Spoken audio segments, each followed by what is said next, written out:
Hi students, today we are going to read another Curious George book. This one is titled Curious George Visits the Library. This is not one of the older Curious George books. This is one of the newer ones. It was not written by H.A. Rey. It was illustrated in the style of H.A. Rey by Martha Weston. This is George. He was a good little monkey and always very curious. Does that sound familiar? Yeah, a lot of these books start exactly the same. Today, George and his friend, the man with the yellow hat, were at the library. What's the setting? The library. George had never been to the library before. He had never seen so many books before either. Everywhere he looked, people were reading. Some people read quietly to themselves. But in the children's room, the librarian was reading out loud. It was story hour. George loved stories. He sat down with a group of children to listen. The librarian was reading a book about a bunny. George liked bunnies. Behind the librarian was a book about a dinosaur. George liked dinosaurs even more. He hoped she would read it next. But next, the librarian read a book about a train. George tried to sit quietly and wait for the dinosaur book to be read. But sometimes it is hard for a little monkey to be patient. Gosh, I know just how George feels. Have you had to wait for something before when you really wanted something? Me too. And it can be difficult. But you know, I'm very proud of George. Even though he didn't want to necessarily read the bunny book, he wanted the dinosaur book, he sat through the bunny book. And then, even though she didn't pick the dinosaur book, he still sat and he listened to a book about a train. He did a good job. Let's find out if she reads the book about the dinosaur or what happens. We know he's curious, so he might be wanting to know more about even those subjects. Even those topics. When the librarian started a story about jungle animals, though, George could not wait any longer. He had to see the dinosaur book. He tiptoed closer. "Look, a monkey!" shouted a girl. The librarian put her finger to her lips. "We must be quiet so everyone can hear," she said nicely. "But there's a monkey," said a boy. The librarian nodded and smiled. "Mm-hmm," she agreed. When she finished reading the jungle story, the librarian reached for the dinosaur book. Where did it go? And where was George? What happened? George got the book about the dinosaurs, and he left with it. George was all ready to take the dinosaur book home and read it with his friend when another book caught his eye. This book was about trucks. George wanted to take it home too. And here was a book about elephants. George loved elephants. He added it to his pile. Have you been to a library before?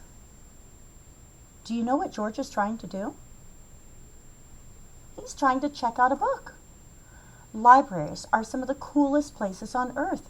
You can look through all the books and you can take whichever ones you want. And you get to take them home with you. You don't keep them forever. You treat them very, very nicely. You're very careful with them. And you borrow them. That means that you have to give them back. That way other kids can borrow them too later. And we take super nice care of the books. We don't put them around baby brothers or sisters, or any of our pets, or water, or food. We take good care of the books from the library. You can get a library card and go to your library and borrow books too. So now he's got 3 books. He's got one about dinosaurs, and he's got one about trucks, and he's got another one about elephants.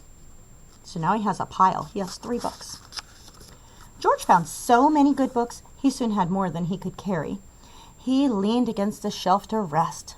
Squeak, went the shelf. Shh, said a man. Squeak, went the shelf again, and it moved. Why, it wasn't really a shelf after all. George had found a special cart for carrying books. What luck! George thought he was lucky. Now he could carry all the books he wanted. He rolled the cart between the shelves and he stacked up books about boats and kites and baking cakes. He climbed higher to reach books about cranes and planes. Remember, he's curious. He wants to learn lots. Does his curiosity ever get him into situations or problems? Do you think that might happen in this book? A lot of the Curious George books do have a problem, and they usually have a solution. Let's see if we can figure out the problem and solution. And remember, we're thinking about how this book is similar to other books about Curious George, but we also want to think about how it's different. At last, George had read all the books he could handle. He couldn't wait to head home and start reading. And right in front of him was a ramp leading to the door. George was curious. Could he roll the cart all the way home?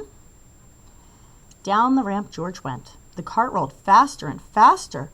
"Stop!" a library volunteer shouted. "Come back here with my cart." But George was too excited to listen. The cart was picking up speed, and George was having fun. Until crash! George and the cart ran smack into a shelf of encyclopedias. Books flew up in the air, and so did George. He landed in a big pile right in between O and P. "Oh no," moaned the volunteer when he saw the mess George had made. "How am I going to put away all of these books?" "I'd like to borrow this one," said a boy from Story Hour. "And I'll take this one," said a girl. With help from George and the children, the books were sorted in no time.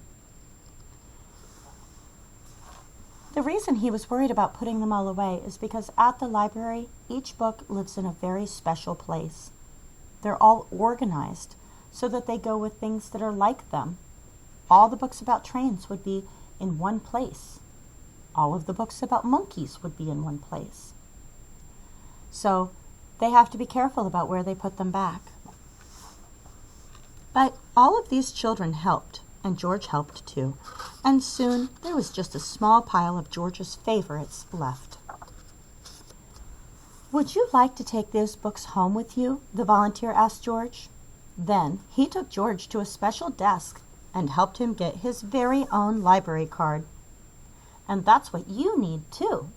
At home, you readers need library cards. You should ask your mom or your dad or the adult that cares for you to take you to the library and get you a library card. It's free, and if you're 5, you're old enough to get a library card. Then you can borrow books too. George was holding his brand new card when his friend arrived with a stack of books of his own. "There you are, George," he said. "I see you are all ready to check out." George and his friend gave their books to the librarian. She smiled when she saw George's pile. "I was wondering where this dinosaur book went," she said. "It's one of my favorites, too." The librarian stamped the books and handed them back to George. With his books under one arm, George waved goodbye to the volunteer, the librarian, and the children from Story Hour. "Come see us again, George," the librarian said, waving back. "Enjoy your books." So he's taking the books with him. What will he need to do? He'll need to take them home, read them carefully, using kind hands, storing them in a safe place, and then bring them back so that the other children can borrow them too. He'll check out different books when he comes back. And he did go back, and he did read them. The end.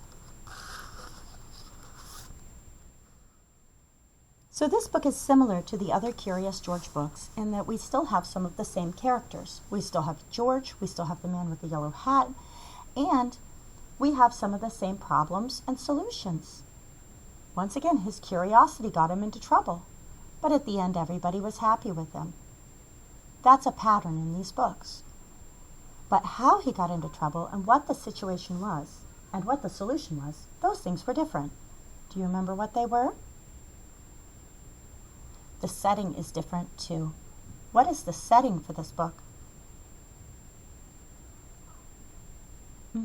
They are at the library. A setting is where the story happens, and this story happens at the library. Nice job. Is there anything else that was different? Sure, some of the characters were different. We hadn't met the librarian before. Were there any other new characters?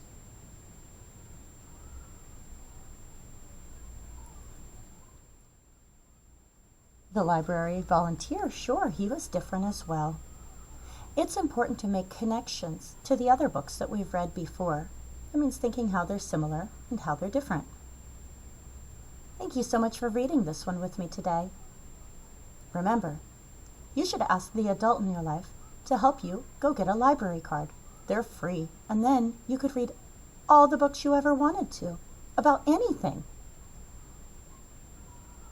I'll see you at the library.